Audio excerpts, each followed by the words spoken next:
यह कहानी एक बहुत ही अमीर और घमंडी लड़की तथा एक बहुत ही गरीब और सीधे सादे लड़के की है, जो दोनों एक दूसरे से हद से ज्यादा नफरत करते हैं। लेकिन एक दिन गलती से दोनों एक बहुत ही सुनसान, वीरान और अनजान आइलैंड में फंस जाते हैं। वहां दूर दूर तक इन दोनों के अलावा कोई भी नहीं होता और इसके बाद इन दोनों की जिंदगी हमेशा के लिए पूरी तरह से बदल जाती है। कहानी की शुरुआत में हमें एम्बर नाम की एक लेडी को दिखाया जाता है, जो कि एक बहुत बड़े बिजनेसमैन की पत्नी है। एम्बर कभी किसी से अच्छे से बात नहीं करती और उसका बिहेवियर सबके साथ बहुत ज्यादा रूड होता है। वह हमेशा अपने पैसों के घमंड में चूर रहती है, इसीलिए ज्यादातर लोग उसे बिल्कुल भी पसंद नहीं करते। और आज एम्बर अपने दोस्तों के 2 कपल्स के साथ इटली से ग्रीस एक बड़े क्रूज पर जा रही है, जहां पर वह कुछ दिन अपनी शानदार छुट्टियां बिताना चाहती है। और अब जब ये सब के सब क्रूज के पास आते हैं तो क्रूज का सारा स्टाफ और शिप का कैप्टन सभी का बहुत ही गर्मजोशी से स्वागत करते हैं। शिप का कैप्टन मुस्कुराते हुए सबसे हैंडशेक करता है, पर एम्बर जो हमेशा अपने एटीट्यूड में रहती है, वह उसे पूरी तरह इग्नोर कर देती है और उसे हैंडशेक के बिना ही आगे चली जाती है। यह बात वहां मौजूद सबको बहुत अजीब लगती है। इसी शिप में काम करने वाला एक आदमी है जॉर्ज, जिसे एम्बर का यह एटीट्यूड बिल्कुल पसंद नहीं आता। जॉर्ज एम्बर का भारी सामान लेकर उसके शानदार रूम में जाता है। एम्बर उससे बड़े ही रुखेपन से कहती है कि क्या यहाँ पर कोई जिम है। जॉर्ज वहां से चला जाता है और जानबूझकर एक छोटी सी बच्चों वाली साइकिल लाता है और कहता है, क्या आपका काम इससे चल सकता है। दरअसल वो एम्बर का मजाक उड़ा रहा होता है, जो बात एम्बर को बिल्कुल पसंद नहीं आती और वह गुस्से में आग बबूला होकर कहती है कि मैं तुम्हें तुम्हारी जॉब से हटवा सकती हूँ। इसके बाद ये अगले दिन छोटी छोटी बोट से गहरे समंदर में डाइविंग करने के लिए जाते हैं, पर एम्बर डाइविंग नहीं करती क्योंकि उसे पानी से बहुत ज्यादा डर लगता है। इसीलिए वह जॉर्ज से कहती है कि तुम मेरे साथ इसी बोट पर बैठे रहो। जॉर्ज को न चाहते हुए भी उसकी बात माननी पड़ती है। और अब ये सब के सब वापस क्रूज में आ जाते हैं, जहां पर ये सब के सब लंच कर रहे होते हैं। लेकिन एम्बर को खाना बिल्कुल पसंद नहीं आता। वह जॉर्ज से चिल्लाकर कहती है कि खाना बिल्कुल ठंडा है, इसे अभी गर्म करके लाओ। जॉर्ज को इस बात पर बहुत गुस्सा आता है, क्योंकि सब के सब खाना बड़े प्यार से खा रहे होते हैं और किसी को कोई शिकायत नहीं थी। उसके मन में आता है कि सारा का सारा खाना वो एम्बर के सर पर डाल दे और उसे उठाकर पानी में फेंक दे, पर वह ऐसा नहीं कर सकता। उसे पता है कि अगर उसने ऐसा किया तो एम्बर न सिर्फ उसे उसकी जॉब से निकलवा देगी, बल्कि उसके ऊपर पुलिस केस भी कर देगी। इसीलिए वह चुपचाप खाना गर्म करवा कर ले आता है। इन्हें अब क्रूज पर कुछ दिन बीत चुके हैं और अब एक दिन एम्बर जिद करती है कि मुझे फिशिंग के लिए जाना है। जॉर्ज उसे प्यार से समझाता है कि फिशिंग के लिए हमें यहाँ से बहुत दूर जाना होगा और मौसम भी खराब होने वाला है। समंदर में कभी भी तूफान आ सकता है, इसीलिए हमें फिशिंग के लिए नहीं जाना चाहिए। लेकिन एम्बर कभी किसी की बात नहीं सुनती, इसीलिए जॉर्ज को मजबूरी में उसे एक मोटर बोट पर यहाँ से दूर ले जाना पड़ता है, जहां पर यह फिशिंग कर सकते हैं। जल्दी ही ये उस जगह पर पहुंच जाते हैं जहां पर बहुत सारी फिश इन्हें मिल सकती हैं। लेकिन उस जगह पहुंचते ही अचानक इनकी मोटर बोट अपने आप ही बंद हो जाती है। जॉर्ज उसे स्टार्ट करने की बहुत कोशिश करता है, लेकिन बहुत कोशिश करने के बाद भी वह स्टार्ट नहीं होती और जब वह फ्यूल चेक करता है तो उसमें फ्यूल बिल्कुल नहीं होता। दरअसल यहाँ आने से पहले जॉर्ज ने जल्दीबाजी में फ्यूल चेक नहीं किया था। इस बात पर एम्बर उस पर बहुत बुरी तरह चिल्लाती है और उसे भला बुरा कहती है। हालांकि जॉर्ज अपनी गलती नहीं मानता और कहता है कि मैंने तुमसे पहले ही कहा था कि हमें फिशिंग के लिए नहीं जाना चाहिए, लेकिन तुम्हारी बेवकूफी की वजह से मैं भी यहाँ पर फंस गया। पर एम्बर लगातार उस पर चिल्लाती रहती है। मजबूरी में जॉर्ज को ही चुप रहना पड़ता है। कुछ देर के बाद जॉर्ज उसे बताता है कि इस बोट में पैडल्स भी नहीं है, इसीलिए हमें यहाँ पर किसी का इंतजार करना होगा। जब तक यहाँ पर हमें लेने कोई नहीं आता, हम यहाँ से आगे नहीं बढ़ सकते। और अब ये दोनों के दोनों बीच समंदर में बुरी तरह फंस चुके हैं।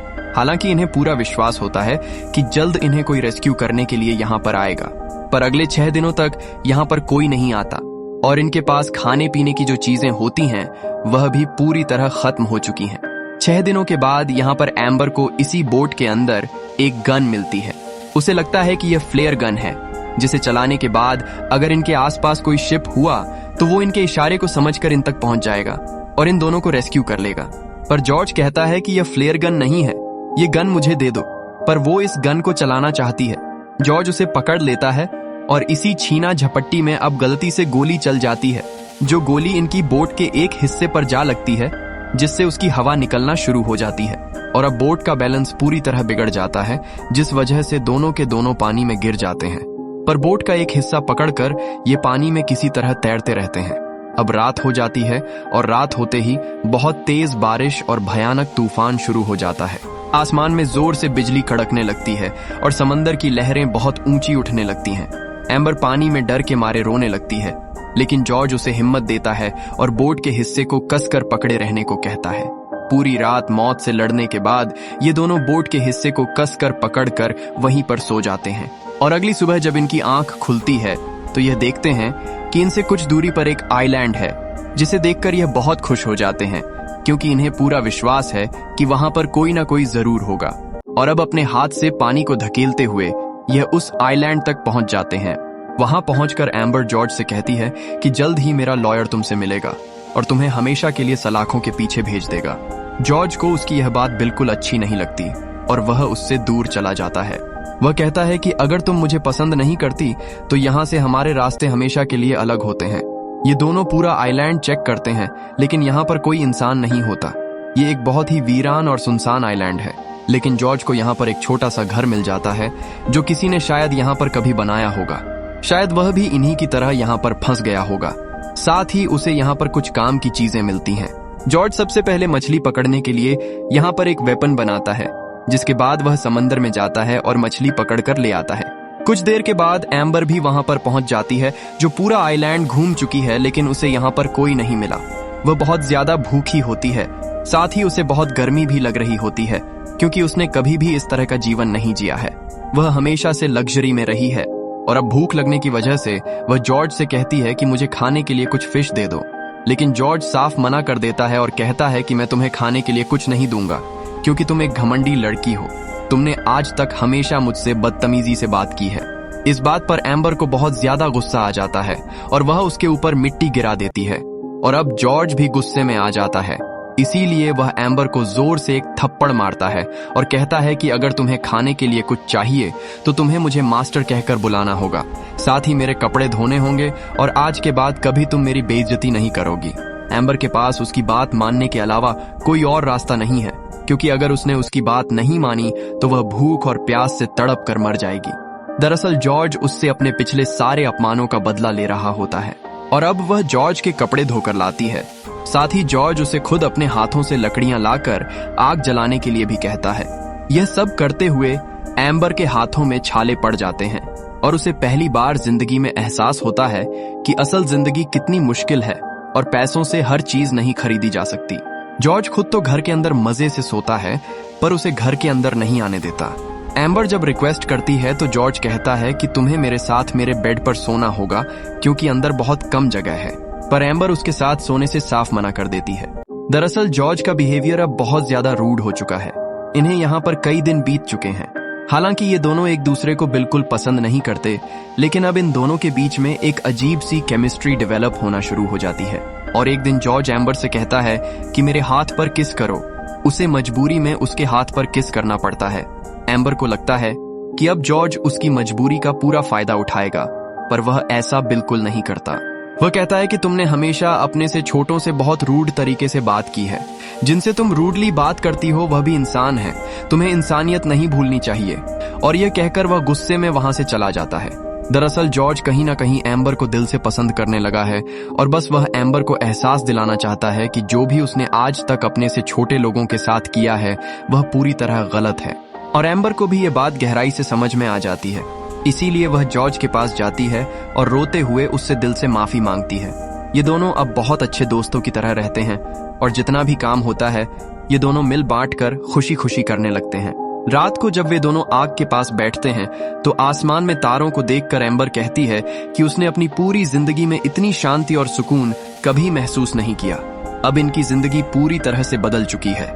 ये एक दूसरे के बहुत करीब आ जाते हैं। एम्बर को भी एहसास होता है कि उसे जॉर्ज से सच्चा प्यार हो चुका है। जॉर्ज कहता है कि तुमने शिप में हम सबसे बहुत बदतमीजी से बात की थी।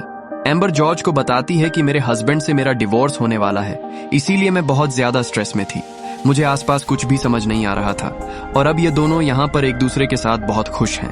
अब एक दिन एम्बर जब लकड़ियां लेने जाती है तो वह देखती है कि समंदर में आइलैंड के पास ही एक क्रूज जा रहा है। पहले तो वह उस क्रूज को आवाज लगाने और इशारा करने की कोशिश करती है, फिर वह अचानक से रुक जाती है। उसे यह एहसास हो जाता है कि अगर वह अपनी असली जिंदगी में वापस गई तो वह जॉर्ज को हमेशा के लिए खो देगी। पर तभी वहां पर जॉर्ज आ जाता है जो क्रूज को इशारा करना चाहता है, पर एम्बर उसे ऐसा करने से मना करती है। वह कहती है कि अगर हम यहाँ से गए तो हम दोनों हमेशा के लिए अलग हो जाएंगे। मैं तुम्हारे साथ यहाँ पर बहुत खुश हूँ और मैं हमेशा यहाँ तुम्हारे साथ ही रहना चाहती हूँ। पर जॉर्ज उसे प्यार से समझाता है और कहता है कि अगर तुम मुझसे सच्चा प्यार करती हो तो चाहे तुम कहीं भी रहो, तुम हमेशा मुझसे ही प्यार करोगी और मेरे साथ ही रहोगी। दरअसल उसे एम्बर पर अब पूरा विश्वास है कि यहाँ से निकलने के बाद एम्बर हमेशा के लिए उसके पास आ जाएगी। इसीलिए वह क्रूज को इशारा करता है और अब ये दोनों के दोनों क्रूज में बैठ जाते हैं। वहां एम्बर के हस्बैंड को पता चल जाता है कि एम्बर मिल चुकी है, इसीलिए वह उसे पोर्ट पर लेने आता है। और जब वह एम्बर को देखता है तो एम्बर को खुशी से अपने गले से लगा लेता है, जो देखकर जॉर्ज को बिल्कुल अच्छा नहीं लगता।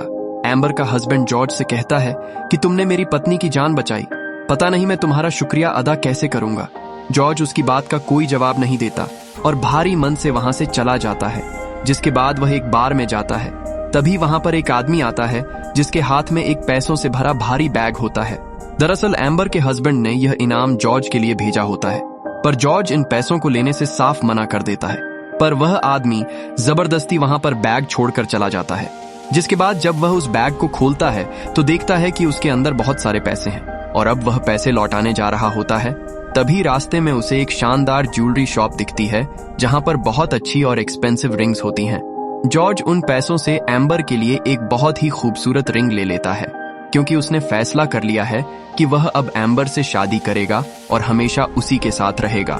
इसीलिए वह एम्बर को कॉल करता है और उसे बताता है कि मैं तुम्हें बहुत मिस करता हूँ। एम्बर कहती है कि मैं हमेशा तुम्हारा साथ दूंगी, तुम्हारा जो भी प्लान है वह एक लेटर में लिखकर मेरे होटल के रिसेप्शन में छोड़ देना। लेटर मेरे नाम पर ही लिखना जो मैं रिसीव कर लूंगी।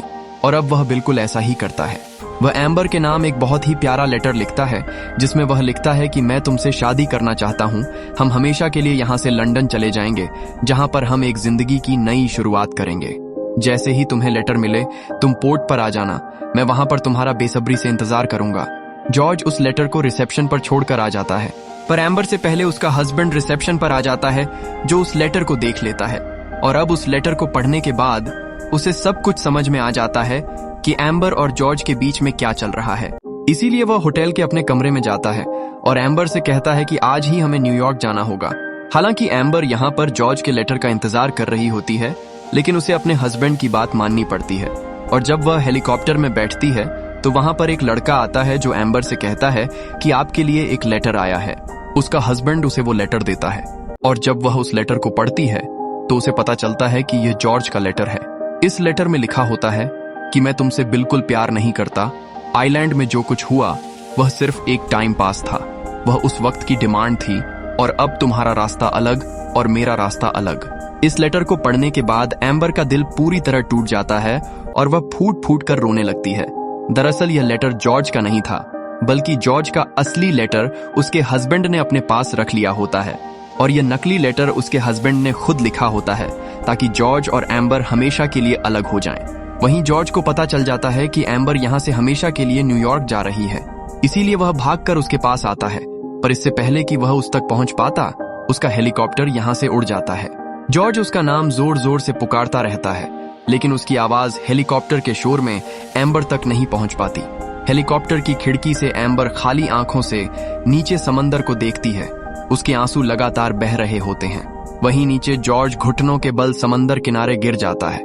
उसकी आंखों में भी आंसू आ जाते हैं और जो रिंग उसने एम्बर के लिए ली थी वह पूरी ताकत से एम्बर की तरफ फेंकता है, पर वह रिंग समंदर के गहरे पानी में गिरकर हमेशा के लिए खो जाती है।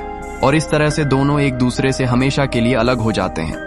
ये दोनों जो एक दूसरे से बहुत प्यार करते हैं, एम्बर को लगता है कि जॉर्ज ने उसे धोखा दिया, वहीं जॉर्ज को लगता है कि एम्बर ने उसके लेटर का रिप्लाई नहीं किया, ना ही वह पोर्ट पर आई और अब पूरी जिंदगी इन्हें इसी गलतफहमी और दर्द के साथ जीना होगा। तो दोस्तों, ये थी आज की कहानी। आपको क्या लगता है, क्या एम्बर को कभी जॉर्ज के असली लेटर की सच्चाई का पता चल पाएगा? अपनी राय हमें कमेंट करके जरूर बताएं। अगर आपको यह वीडियो थोड़ा सा भी अच्छा लगा हो तो इसे लाइक करें और ऐसी ही बेहतरीन कहानियों के लिए हमारे चैनल से जुड़े रहें और इसे सब्सक्राइब करना बिल्कुल ना भूलें। मिलते हैं आपसे अगली वीडियो में।